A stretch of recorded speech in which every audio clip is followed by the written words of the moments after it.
Xin chào các bạn, lại là Hà đây. Thằng cha này giả mù hàng ngày để cảm thụ âm nhạc. Anh ta là một nghệ sĩ dương cầm, việc không nhìn thấy gì giúp anh ta cảm âm tốt hơn và thấy có hứng khi chơi nhạc. Cũng giống mấy cặp đôi thỉnh thoảng cũng bịt mắt bắt dê để hâm nóng tình cảm đây mà. Giả mù không chỉ giúp anh đàn hay hơn mà còn giúp anh thường xuyên địa hàng miễn phí các cô gái. Đi đêm có ngày gặp ma, chàng mù số nhọ sau một thời gian được nhìn gái miễn phí, anh ta đã nhìn thấy kẻ sát nhân và vướng vào rắc rối từ đây. Hà xin giới thiệu đến cả nhà mình bộ phim hài Ấn Độ, Chàng mù số nhọ.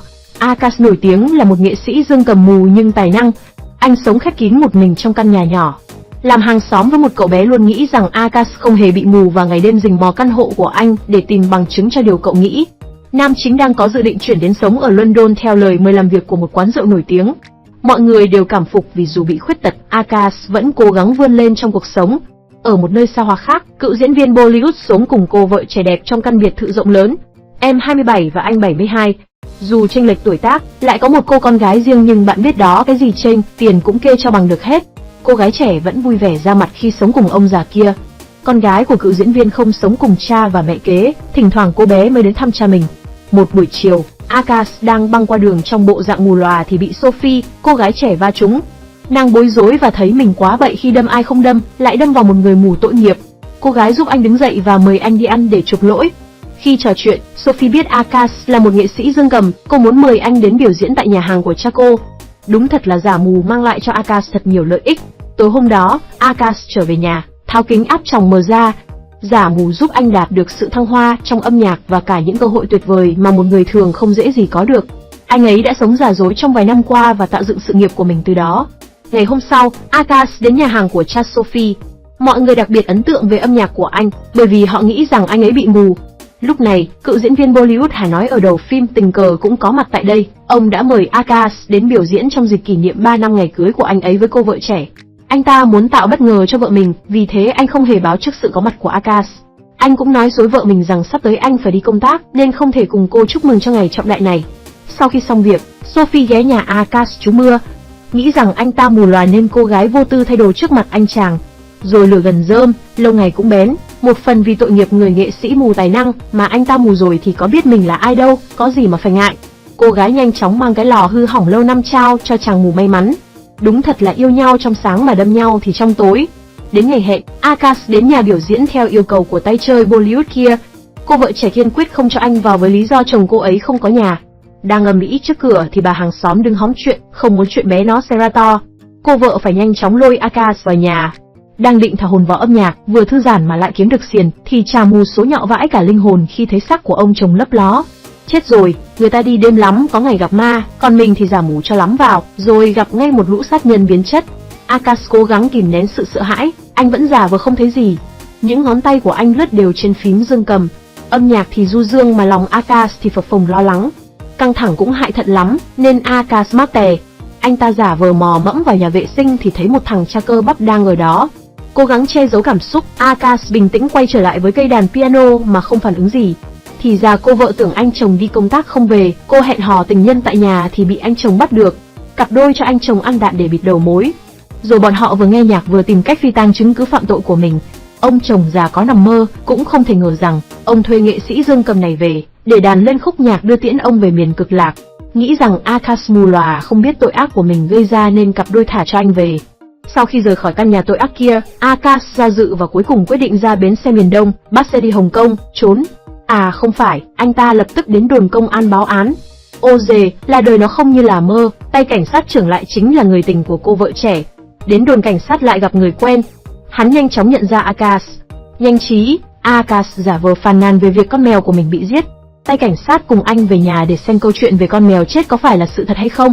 Hắn ném một con dao vào Akash để thử xem anh ta có thật sự bị mù và không biết gì hay không. Thấy phản ứng của Akash, tay cảnh sát yên tâm rời đi. Để bọn người kia không nghi ngờ mình, Akash vẫn sinh hoạt làm việc như bình thường. Sáng hôm sau, cả thành phố hay tin diễn viên nổi tiếng của họ đã bị sát hại trong một vụ giết người cướp của. Anh ta được tìm thấy bên trong ô tô của mình, cạnh một cây cầu với đồng hồ và đồ trang sức bị mất tích. Tay cảnh sát trưởng tự mình phụ trách vụ án để bưng bít tội ác của mình. Khi người hàng xóm già nghi ngờ và muốn đào sâu vào vụ án, cô vợ lại ra tay với bà, trớ trêu lại đúng lúc Akash có mặt tại đó, khiến anh phải ôm hận mà giả vờ như không nhìn thấy gì lần thứ hai. Quả đúng là một anh mù số nhọ mà. Anh nhanh chóng chạy về nhà và gọi điện cho Sophie, định kể cho cô nghe mọi chuyện. Lúc này, đứa bé hàng xóm đang bí mật quay lén anh. Sophie còn chưa đến thì cô vợ trẻ sát nhân đã có mặt.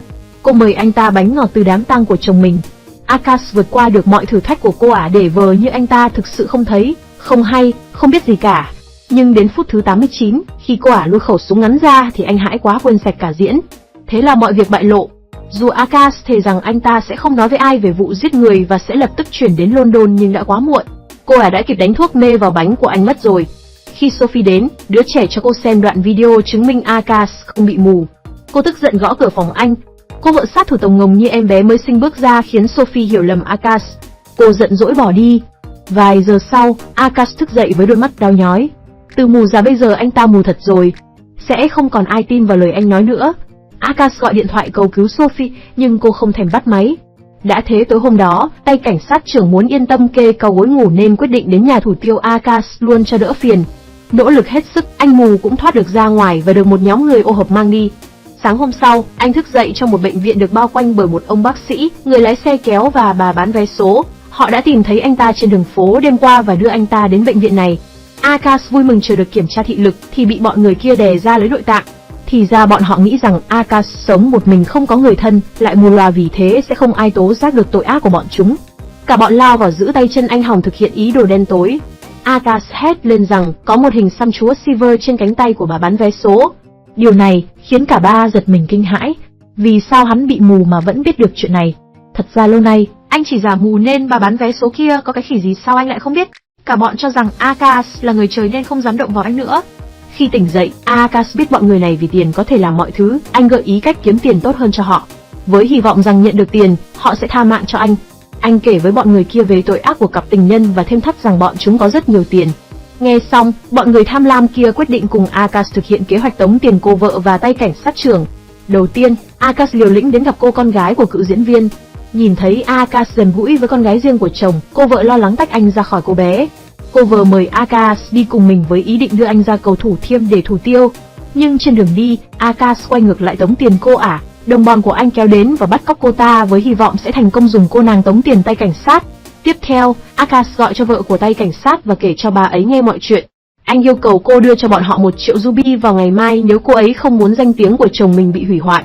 Trong khi đó, quả sát nhân đang bị bắt làm con tin thì từ chối hợp tác. Để dọa cô, tay bác sĩ lang băm rút máu cô và đe dọa bán thận để lấy tiền. Cuối ngày hôm đó, tay cảnh sát đến với một hộp đựng đầy tiền. Lúc này, thấy tiền sáng mắt, bọn người kia lật mặt phản bội Akash. Họ trói anh ta vào một chiếc ghế, hy vọng sẽ cao chạy xa bay với mớ tiền tống được. Bà bán vé số và anh chàng lái xe kéo giành giật túi tiền với tay cảnh sát. Vật lộn hồi lâu cho đến khi đồng bọn đổ máu, tắt tử thì bà lão bán vé số mới nhận ra túi tiền nãy giờ mình sống chết tranh giành đều là hàng giả. Tay bác sĩ sau khi rút máu của cô gái thì anh ta mang đi xét nghiệm theo thói quen nghề nghiệp. Ôi trời, bắt được cục vàng rồi. Cô có nhóm máu âm tính bây giờ hát cực kỳ quý hiếm. Gã bác sĩ đặt cô vào trong cốp xe và cùng Akash lái xe đến Mumbai. Trên đường đi, anh ấy giải thích rằng con gái của một người đàn ông giàu có đang rất cần gan từ một người có nhóm máu hiếm. Nếu họ bán nội tạng của cô ấy, họ sẽ kiếm được hơn 50 triệu đô la. Có tiền rồi, Akash có thể dùng nó để chữa lành đôi mắt. Akash không mặn mà gì 3 cái vụ giết người để rồi lấy gan mà bán. Đến đây, tay bác sĩ dừng xe và muốn tiêm thêm thuốc an thần cho cô gái nhưng lại bị cô ta tiễn bay màu. Chính thức hết vai, cô buộc Akash xuống xe và định tông vào anh. Bỗng nhiên một tiếng súng vang lên, một người nông dân đang muốn giết một con thỏ, khiến nó sợ hãi nhảy lên kín chắn gió của chiếc xe. Không kịp trở tay, cô nàng xấu xa đã chết vì tự mình gây ra tai nạn. Akash bắt chuyến xe buýt tiếp theo đến Mumbai, rồi bay đến London với sự trợ giúp của một người bạn. Tại đó, anh gặp lại Sophie, tiếc là chả có cái kết đẹp nào cho hai người. Họ rốt cuộc chỉ là bạn. Kết phim, Akash đánh vào một cái lon rỗng khi đang đi trên một con phố, liệu anh ấy có còn nhìn thấy được nữa không? Hà tự hỏi, theo các bạn thì anh ta có bị mù hẳn không? Hay là mắt lại được chữa khỏi rồi nhỉ? Vụ này chỉ có trời biết, đất biết và ông đạo diễn ổng biết mà thôi. Tóm tắt đến đây là hết. Hãy đăng ký và cho Hà một like để giúp cho kênh mình phát triển. Xin chân thành cảm ơn và hẹn sớm gặp lại cả nhà mình trong những tóm tắt phim sau.